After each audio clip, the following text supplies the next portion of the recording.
Hey guys, hope you're having a great day today. My name is Daniel, and in today's video I'd like to share with you the 5 biggest problems that are in RV transport. We'll go ahead and get right into the video.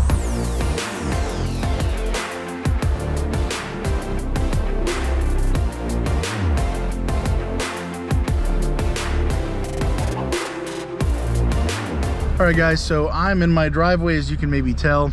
I'm hooked up to my 16-foot dump trailer, and I'm actually going to have this thing decaled. That's kind of a special day for this trailer today, getting that decaled, and I'm going to be on my way here just in a second. But I first wanted to just share with you the first point, the first problem in RV transport, and that seems to be that maybe more experienced drivers are not actually maybe investing in the inexperienced drivers. They're not taking the time, seemingly on Facebook, seemingly in Facebook comments.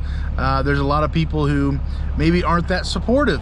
Maybe they're expecting brand new drivers to already know some key fundamental things about RV transport, about being out on the road, about trailers in general, and maybe these brand new people don't know.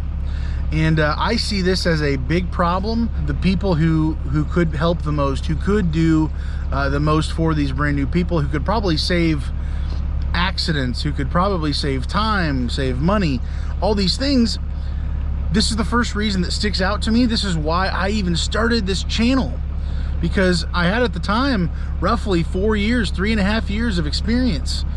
And I thought, man, I don't know everything, I know that, but I know enough that I could maybe help somebody.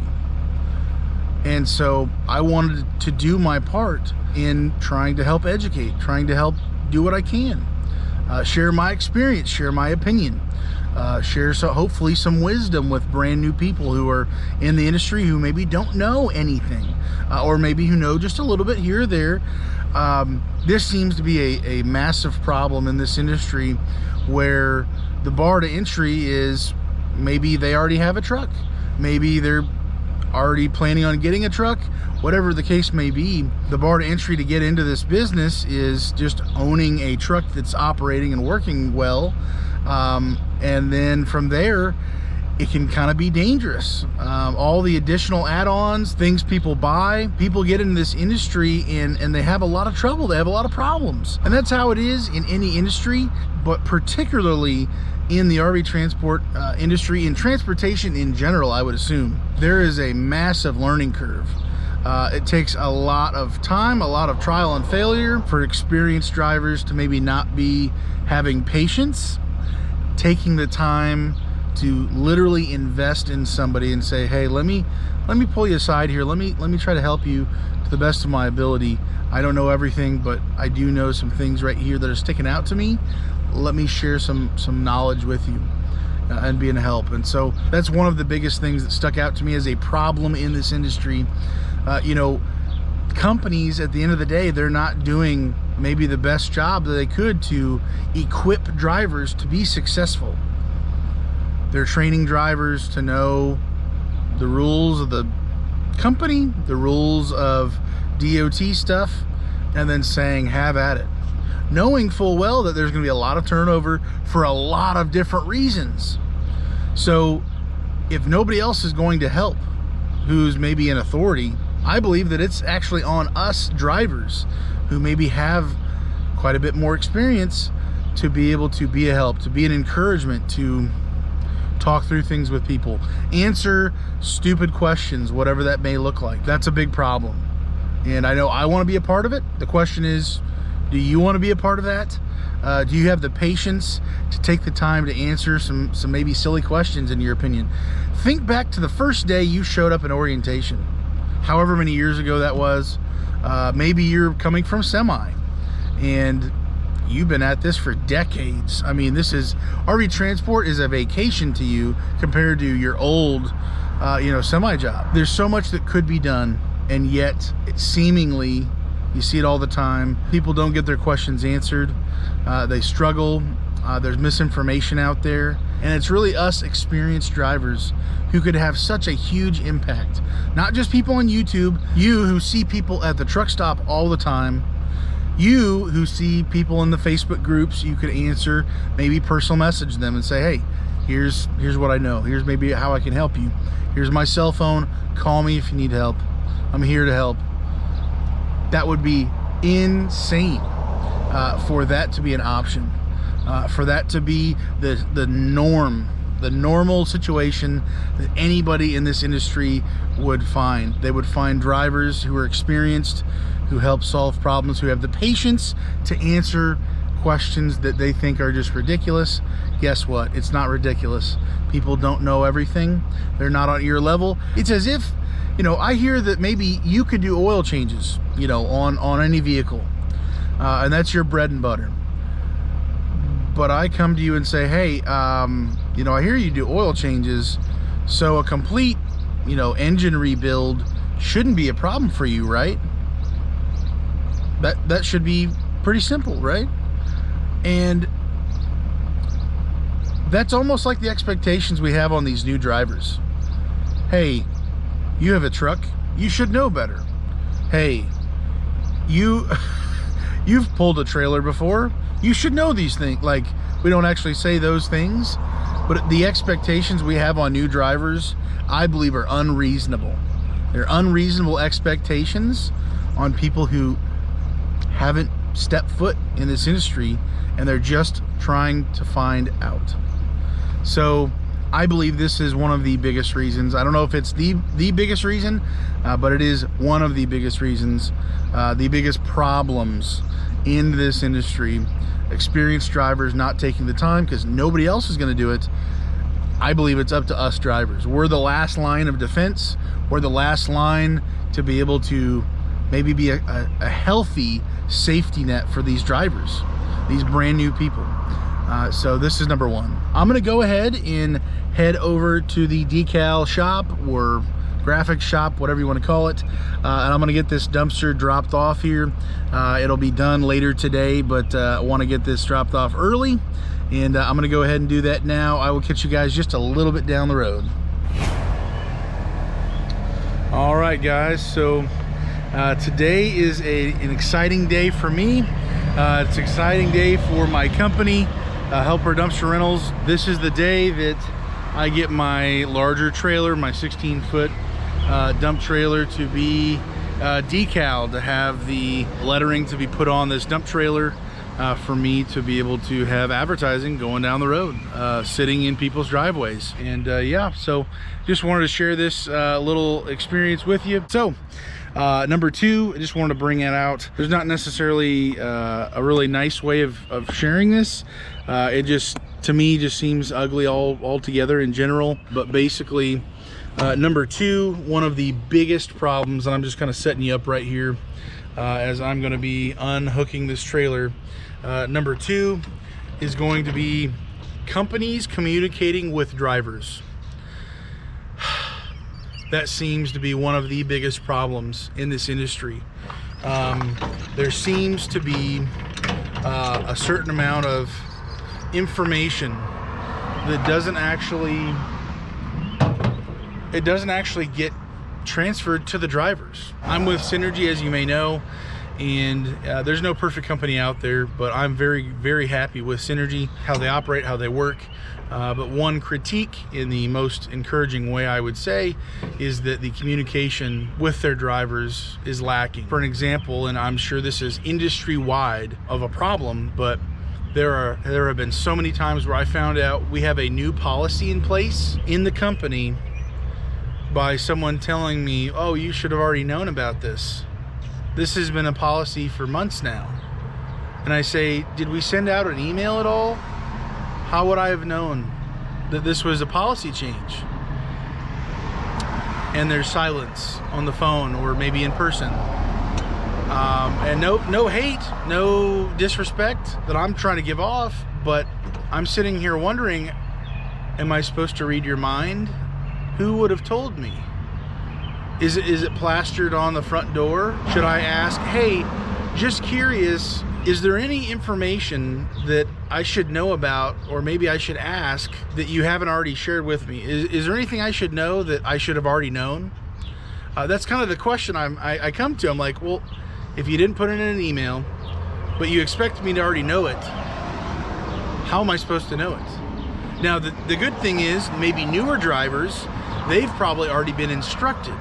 So it's the older drivers who maybe haven't found out about this or that.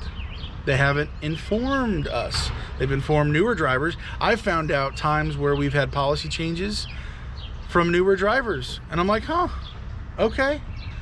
Didn't know that. No one said a word to me. I go through my emails. There's nothing about this. Whatever the policy change has been, there's nothing. I have no idea. Okay. If that's what it is, that's what it is. Good to know. But it just kind of catches me off guard. And so I think this is one of the biggest problems in the RV transporting industry, because if you're not communicating well with your drivers, how can we be an efficient company? How can we be an efficient industry? I don't believe this is just one company, and I'm not trying to throw anybody under the bus, but communication seems to be lacking. It was such a well-known thing that it didn't need to be put in an email, and somehow everybody just knew about this new change or this or that, whatever it may be. Then why is there such mass confusion between all drivers across the board? There's so much misinformation out there on Facebook groups. It's such a big issue. There's company drivers who argue with other company drivers, and they're like, no, that's not what I was told. Well, that's what I was told. Da, da, da, da, da, da. Communication is huge. We've got to be able to communicate with each other, drivers, office people, everybody. That's a huge part of things working well, things being efficient. And that's something that's lacking, and I believe it's a big problem in the RV transporting industry. Not at one specific company.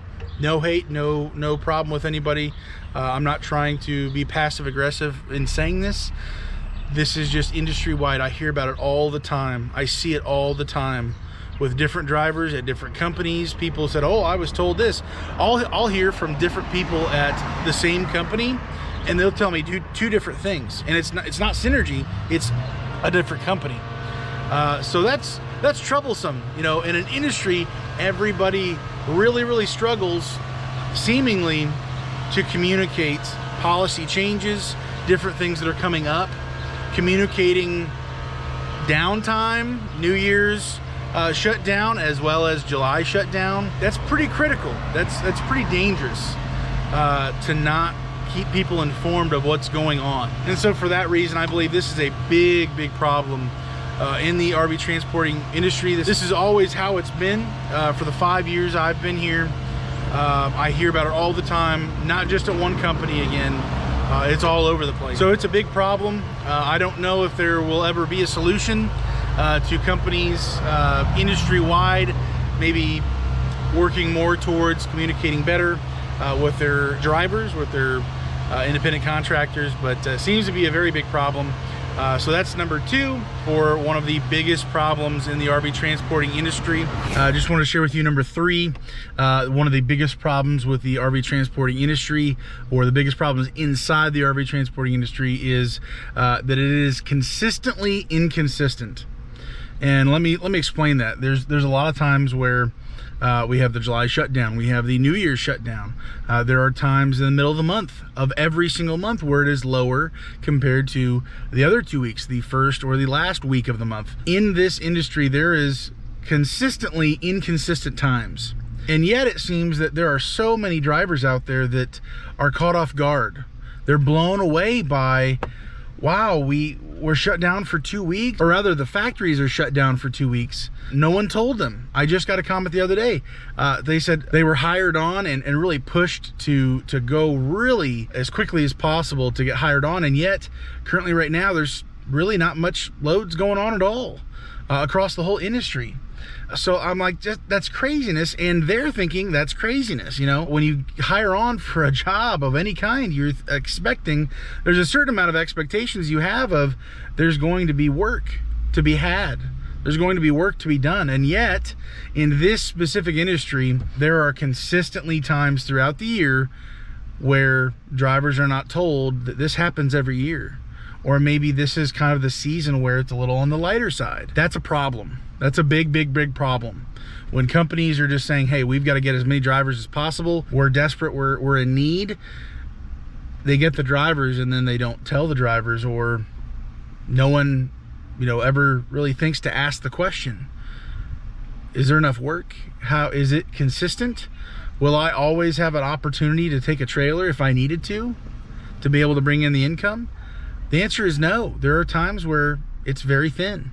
There are times where, especially right now, which is a absolute different situation, unlike any other year I've ever seen, there's no trailers, and I don't have a clue when, because this is completely inconsistent. I mean, there's no playbook right now where I could go off of. So in this industry, one of the biggest problems that there is that it is consistently inconsistent, and yet it catches people off guard on a regular basis.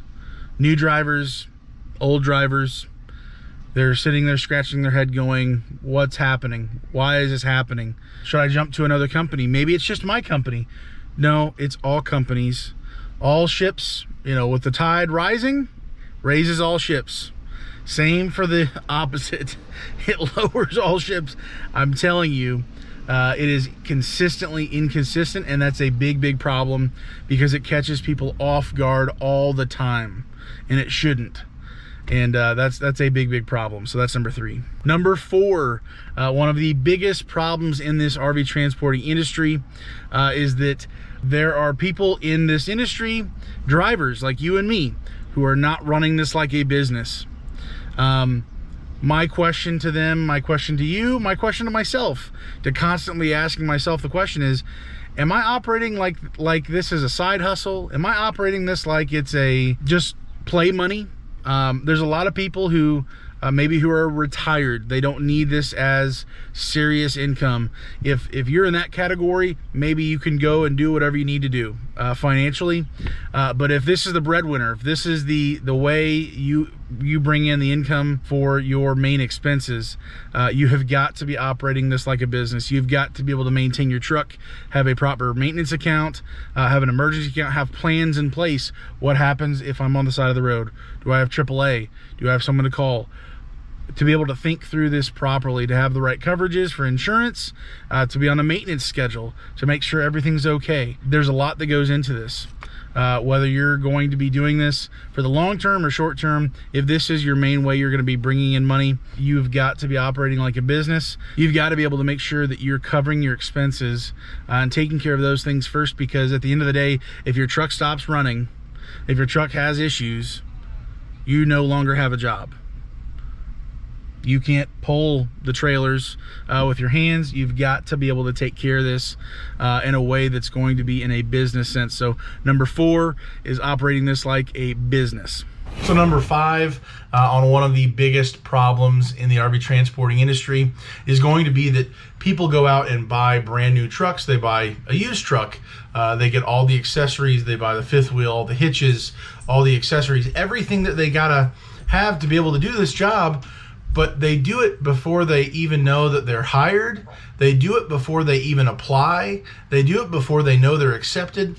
And it's just a very dangerous game. I can't tell you how many times I've heard this story where they bought an older used truck. They've got everything equipped. They put every last dime they have to be able to jump into this industry, to be able to be effective with this new career in transporting, and yet they haven't reached out to any companies. They've looked on some of the websites to look at some of the requirements, but they're not even for sure if they're even lining up, if their truck is going to be too old. They really don't know because they haven't asked any questions to the right people. And so I can't tell you how many times I've heard that, and I just kind of cringe inside for them. I'm concerned for them because they've spent everything they've got, or maybe they've put just a lot of time and energy into this, and potentially they might not get hired at all. Maybe they don't have enough experience. Maybe there's some other troubles that would stop them from being hired across the board. There's just a number of different factors that go into the hiring process.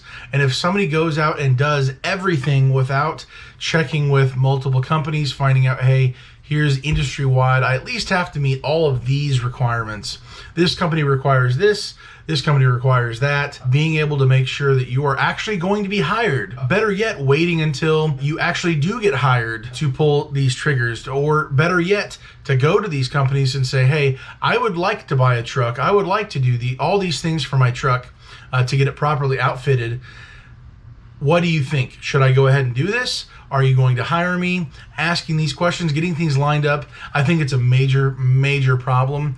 I've had a number of people ask me, what do I do now? And to be honest, I don't know what to really tell you. If there's some situations where there is no answer, you're going to have to sell the truck, you're going to have to do something else. It's not going to work apparently with these companies. And if the companies won't hire you, you're not going to be pulling trailers. And so I see this as a very big issue. People kind of doing the steps out of order. The process of applying and getting things put together in the right order is just a huge thing. And I would hate to see anybody else go through that and find out the hard way, oh dear, I can't even get hired on with anybody. What do I do now? You're in an even tougher position if you had already left your previous job or maybe got let go, whatever the case may be. But it's these types of problems in the RV transporting industry that just stick out like a sore thumb to me. Since day one, I've either experienced it or I've seen these types of things. I now get emails of people saying, hey, I'm in this real big troublesome issue. I don't know what to do. I can't get hired on with a company. What should I do? And all I have to really say to them is, sell your truck and move on to the next thing. If for some reason no companies will hire you, you kind of did this out of order, and it just kills me to say that. But there's just a number of different problems that come up in this industry. These are some of the 5 biggest ones that I see happening all the time, all day long. And it just hurts me to see that. And that's why I want to be a part of the solution, part of helping people. So this is definitely a list that can put people out of work, put people in trouble. And just having a good working relationship with your company, having that communication, these are all things that are just super important for us to get over the hurdles, to be able to navigate as best we can. And these problems you should be aware of if you're not already. If you're a company driver, go ahead and ask your company, hey, are there any new policies in place that I need to know about that maybe you're starting to share with new drivers that you might not have shared with older drivers yet? Being able to find experienced people, pick their brain. If you are the experienced person, please share your information, your knowledge with somebody who maybe isn't as experienced as you are. Maybe they'll accept it, maybe they won't, but try to be a part of that process to help fix the problem. Running it like a business, understanding that in this industry, there are ups and downs, that things are consistently inconsistent, but there is somewhat of a pattern to how things work during normal times. And so I believe most of these problems can be addressed simply by us drivers communicating with each other, encouraging each other, working with each other, learning, growing, and trying to navigate and communicating as much information as we can, and taking things seriously with our business. So hopefully this video was a reminder to maybe seasoned drivers, maybe for people who aren't drivers yet. This is kind of a wake-up call. Hey, these are some serious things that are going on in this industry. This happens all the time. There are issues, there are problems. How are you going to navigate through these? How are you going to be a part of the process for learning? Will you accept help? Will you be the help when you can be the help? So if this video was a help to you, just consider subscribing, hitting the like button if you got good value. It's these types of videos where I'm trying to bring more awareness to maybe some overall arching things in this industry, and I would like to be able to be more of a help to you. So just let me know if I can do that for you. Let me know down in the comments below. Did you already think of all these 5 different things? Are some of these things new to you? Are you a new driver, a new prospective driver? How are you going to be approaching buying a truck first or going to companies first? That's a major part of the starting process for getting into this industry. So hopefully I can be a help to you further on in your driving career, being a commercial driver. You go ahead and check out the videos at the end of this one. And until next time, have a great day. Stay safe, guys, and God bless.